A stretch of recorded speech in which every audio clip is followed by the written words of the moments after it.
Hello friends, నమస్తే. Welcome to my channel. నేను మీ పల్లవి. ఈరోజు వీడియోలో మంచి స్నాక్ రెసిపీ చూపించబోతున్నానండి. ఈ స్నాక్ అయితే చాలా ఈజీగా చేసుకోవచ్చు, పిల్లలైనా చేసేయచ్చు అనమాట. ఒక్కసారి చూసారంటే ఆలూతో ఇంత ఈజీగా స్నాక్ చేసుకోవచ్చా అని మీరే అంటారు ఈ వీడియో చూసాక. సో ఇంకా లేట్ చేయకుండా వీడియోలోకి వెళ్ళిపోదామా. దీనికోసం ముందుగా ఒక 2 ఆలూని ఇలా తొక్క తీసేసి ముందుగానే పెట్టుకున్నాను అనమాట. మీరు ఎంత క్వాంటిటీలో చేస్తారా అనేది మీ ఇష్టం అండి. ఇక్కడ నేను మీకు చూపించడానికి ఒక 2 ఆలుగడ్డల్ని ఇలా తొక్క తీసేసి పెట్టుకున్నాను.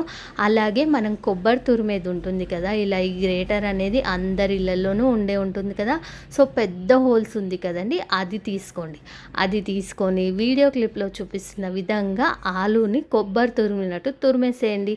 కొంచెం బ్రేక్ అవ్వకుండా పెద్దగా వచ్చేలాగా చూసుకుంటూ ఆలూని తురిమేసుకోవాలి. ఇలా మొత్తంగా ఆలు అంతా తురిమేసుకొని పెట్టేసుకోవాలన్నమాట. చాలా బాగుంటుందండి ఈ స్నాక్. వీడియోని అస్సలు స్కిప్ చేయకుండా చూడండి. ఇక్కడ నేను 2 ఆలుగడ్డల్ని మొత్తం తురిమేసుకున్నాను అనమాట. చూడండి, ఇలా తురిమేసుకోవాలి. మనకి చిన్నగా వీటిని ఏమంటారు, జంతికల్లా చిన్నగా వచ్చాయి కదా. ఇలా తురిమేసుకున్న దాన్ని ఒక బౌల్లోకి వాటర్ తీసుకోండి. అందులోకి మనం తురిమి పెట్టుకున్న ఈ ఆలు మిశ్రమాన్ని మొత్తం వేసేసుకోండి. ఈ ఆలు మిశ్రమంలో మనకి పిండి పదార్థం అనేది ఉంటుంది కదా. సో ఆ పిండి పదార్థం అంతా పోయేలాగా 1కి 2 సార్లు వాటర్లో మంచిగా కడిగి ఒక స్ట్రైనర్లో వేసేసుకోండి. వాటర్ అంతా వడగట్టేసుకోవాలి. ఇలా వాటర్ అంతా వడగట్టుకున్నాక ఇప్పుడు మనం ఒక టవల్ తీసుకోండి, కాటన్ టవల్ ఏదైనా సరే. అందులోకి మనం స్ట్రెయిన్ చేసి పెట్టుకున్న ఈ ఆలు తురుముని వేసేసుకోవాలి. మనకి ఈ ఆలు తురుములో తడ అనేది అస్సలు ఉండకూడదు అనమాట. సో ఏదైనా ఒక కాటన్ క్లాత్తో ఇలా ఆలు అంతా స్ప్రెడ్ చేసుకోవాలి. కాటన్ క్లాత్ పైన ఇలా వేసేసుకొని ఒక 15 to 20 మినిట్స్ ఉంచుకున్నామంటే మనకి ఆలులోని తడంతా పోతుందనమాట. అప్పుడే మనం దీన్ని డీప్ ఫ్రై చేసుకోవాలి. లేదంటే తడిగా ఉంటే మనకి మెత్తగా వచ్చేస్తుంది, క్రిప్సీగా అస్సలు రాదు. అలాగే నూనెలో ఏమవుతుందో తెలుసు కదా, మనకు తడిగా ఉంటే. సో ఆ మిస్టేక్ అనేది చేయొద్దన్నమాట. ఇక నేను ఒక కాటన్ టవల్ పైన వేసేసుకొని తడంతా పోయిన తర్వాత చూపిస్తున్నాను చూడండి. ఇలా చేసి పక్కన పెట్టేసుకున్నాక ఇప్పుడు డీప్ ఫ్రైకి ఆయిల్ పెట్టుకోండి. కొంచెం లోతుగా ఉన్న కడాయి తీసుకోండి. డీప్ ఫ్రైకి ఆయిల్ వేసుకున్నాక మంటని లో ఫ్లేమ్లో పెట్టేసేయండి. ఆయిల్ అనేది బాగా వేడిగా ఉండాలి. ఇలా వేడిగా ఉన్న ఆయిల్లోకి మనం తురిమి పెట్టుకున్న ఆలూను ఉంది కదా, దాన్ని కొద్దిగా వేసుకుంటూ మంచి కలర్ వచ్చేంత వరకు ఫ్రై చేసుకోవాలి. కొద్దిగా ఉప్పు కూడా వేసేసుకోండి. ఈ స్టేజ్లోనే మనం ఈ స్టేజ్లో ఉప్పు వేస్తే ఆలూకి చక్కగా ఉప్పు అనేది పడుతుందన్నమాట. ఉప్పు కూడా వేసేసుకొని వీటిని చక్కగా మంటని మీడియం ఫ్లేమ్లో పెట్టి ఫ్రై చేసుకోవాలి. ఈ ఆలు ఎలా వేగింది అని అంటారా, మనకి నూనెలో వేసాక ఫ్రై అయ్యేటప్పుడు బబుల్స్ అనేవి తగ్గిపోయాయి అనుకోండి, ఆలు అనేది చక్కగా ఫ్రై అయిపోయిందనమాట. ఇలా మంచిగా కలర్ వచ్చి ఫ్రై చేసుకున్న దాన్ని ఒక టిష్యూ వేసిన ప్లేట్లోకి తీసేసుకోండి.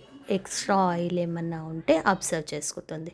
ఇక్కడే నేను లోతుగా ఉండే కడాయి మాత్రమే ఎందుకు తీసుకోమన్నానంటే, ఇక్కడ చూసారు కదా మనం నూనెలో ఆలు వేసినప్పుడు ఇలా పైకి పొంగింది కదా. సో మనం లోతుగా ఉన్న కడాయి తీసుకొని కొంచెం తక్కువ ఆయిల్ వేసుకొని డీప్ ఫ్రై చేసుకుంటే ఇలా మనకి ఆయిల్ అనేది బయటకు రాకుండా ఉంటుంది. సో ఈ టిప్ అనేది కరెక్ట్గా పాటించండి. ఇలా మొత్తంగా ఆలుని ఫ్రై చేసుకొని ఒక ప్లేట్లోకి తీసేసి పక్కన పెట్టేసుకోవాలి. ఇప్పుడు అదే నూనెలోకి ఒక గుప్పెడన్ని పల్లీలు కూడా వేసుకొని ఫ్రై చేసుకోవాలి. అలాగే ఇందులోకి ఒక గుప్పెడంత కరివేపాకు కూడా వేసుకొని కరివేపాకు క్రిస్పీగా అయ్యేంత వరకు ఫ్రై చేసుకొని పక్కన పెట్టేసుకోండి. అలాగే ఇందులోకి నేను కొంచెం పచ్చిమిర్చి కూడా ఫ్రై చేసుకుంటున్నాను.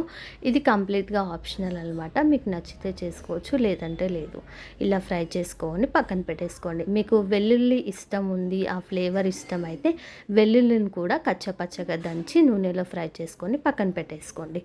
ఇప్పుడు మళ్ళీ స్టవ్ ఆన్ చేసేసుకొని వేరే ప్యాన్ పెట్టుకోండి. అందులోకి కొద్దిగా కొత్తిమీర వేసుకొని డ్రైగా కొంచెం కరకర అనే వరకు కొత్తిమీరని ఫ్రై చేసుకోవాలి.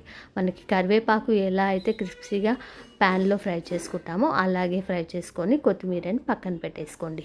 ఇప్పుడు అదే ప్యాన్లోకి కొద్దిగా జీలకర్ర, కొద్దిగా ధనియాలు వేసుకుంటున్నాను. వీటిని కూడా ఫ్రై చేసుకొని ఒక మిక్సీ జార్లోకి వేసేసుకోవాలి. ఇలా కొత్తిమీరని, ధనియాలు, జీలకర్రని కూడా ఒక మిక్సీ జార్లోకి వేసుకోవాలి. అలాగే మిరియాలు కూడా వేసుకొని ఫైన్ పౌడర్ అయ్యేలాగా గ్రైండ్ చేసుకోవాలి.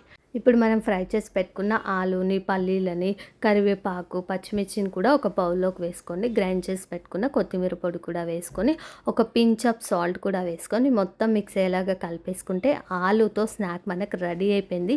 చాలా బాగుంటుందండి. టేస్ట్ అయితే క్రిస్పీగా, యమ్మీగా చాలా బాగుంటుంది. పిల్లలకైతే చాలా బాగా నచ్చుతుంది.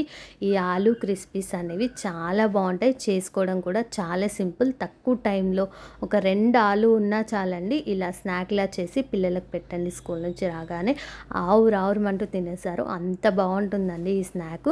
ఈ ఆలు క్రిస్పీస్ని మీరు కూడా మీ ఇంట్లో ట్రై చేసి చూడండి. మీరు ట్రై చేశాక మీకు ఎలా వచ్చిందో నాకు కింద కామెంట్ సెక్షన్లో కామెంట్ చేయండి. వీడియో నచ్చితే లైక్ చేయండి. మీ ఫ్రెండ్స్ అండ్ ఫ్యామిలీ మెంబర్స్కి షేర్ చేయండి. మరిన్ని వీడియోస్ కోసం ఇప్పుడే మన ఛానల్ని సబ్స్క్రైబ్ చేసుకోండి. Thank you for watching.